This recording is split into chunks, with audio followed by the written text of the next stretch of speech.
All right, let's jump right in.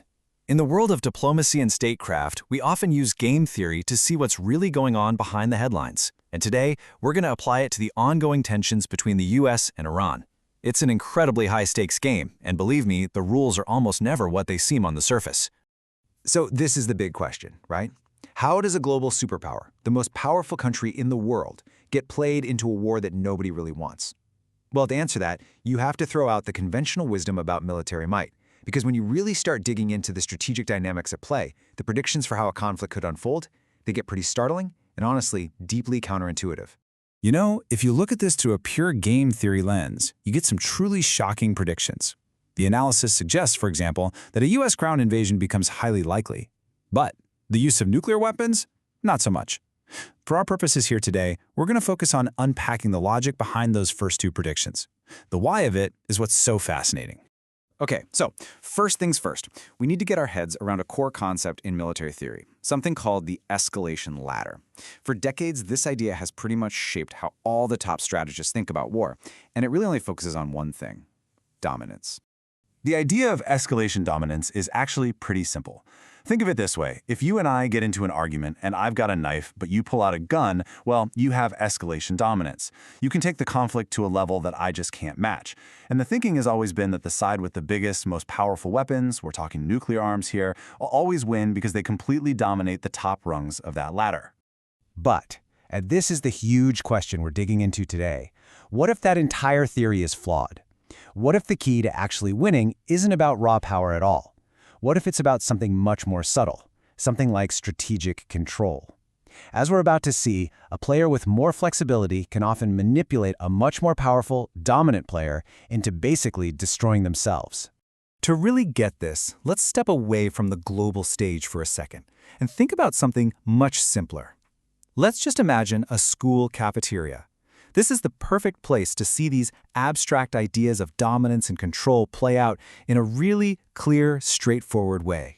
So let's break down the bully's power. He's got clear escalation dominance, right? He's the strongest kid, he has a crew. His whole system is built on one thing, and one thing only: credibility.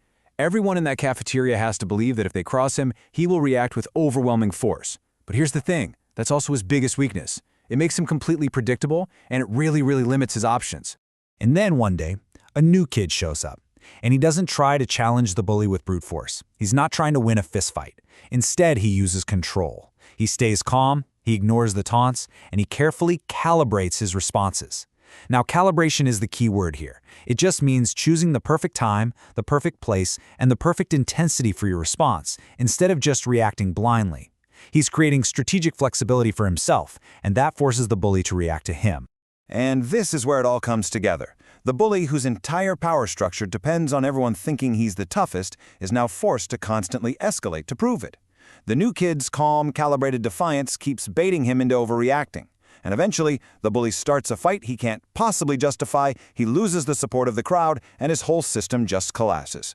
He's been manipulated into defeating himself. Okay, so let's take that cafeteria parable and apply it back to the real world.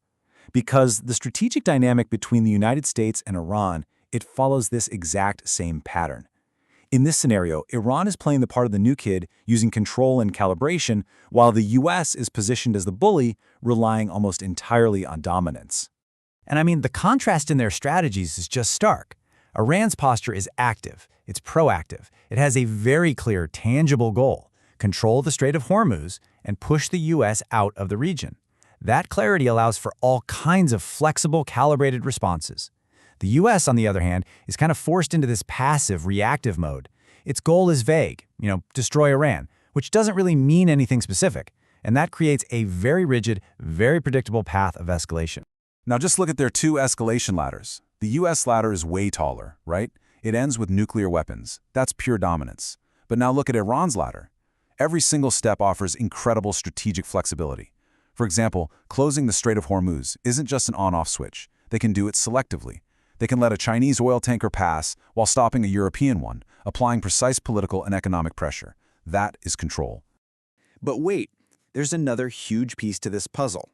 This whole dynamic is made even more complicated by a fundamental structural problem within the modern American military. It's a logistical issue that almost guarantees a very specific and, frankly, disastrous outcome in any long-term conflict. Think about how you would build an army for a long, drawn-out war, a real war of attrition. Your military has to be structured like a pyramid. At the very bottom, at the base, you have your cheapest, most numerous, and most easily replenishable asset, your soldiers, your infantry. Then, as you move up, you get to more expensive things like tanks, ships, and finally, way up at the tiny point at the top, your aircraft. This is a realistic model for fighting a real war. The U.S. military today, however, is structured as an inverse pyramid. It's completely upside down. It's built for quick, lightning-fast strikes, and it relies heavily on its most expensive and least replaceable assets, things like stealth bombers and fighter jets. Now that's fine for short conflicts against much weaker opponents. You could call them video game wars. But against a determined enemy in a real war of attrition, this model is totally, completely unsustainable. So, what does this actually mean?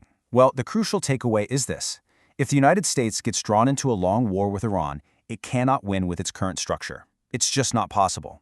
To fight a real war of attrition, it will be forced to flip its pyramid right side up. And that means pivoting away from its expensive air power and making its cheapest, most numerous asset, soldiers on the ground, the main force. A ground war becomes a logistical necessity. But it's not just logistics pushing things toward a ground invasion. And just when you think this can't get any more complicated, you have to realize this isn't a simple two-player game between the US and Iran. No, it's more like a four-player chess match, and the other players have their own goals, which often conflict with America's. So look at this. You can see a clear conflict of interest. The US obviously wants a quick, decisive victory. But look at the others. Iran wants to bog the US down and force it to leave. And here's the real kicker. Both Israel and Saudi Arabia, America's supposed allies in the region, also benefit from seeing the US trapped in a long, draining ground war.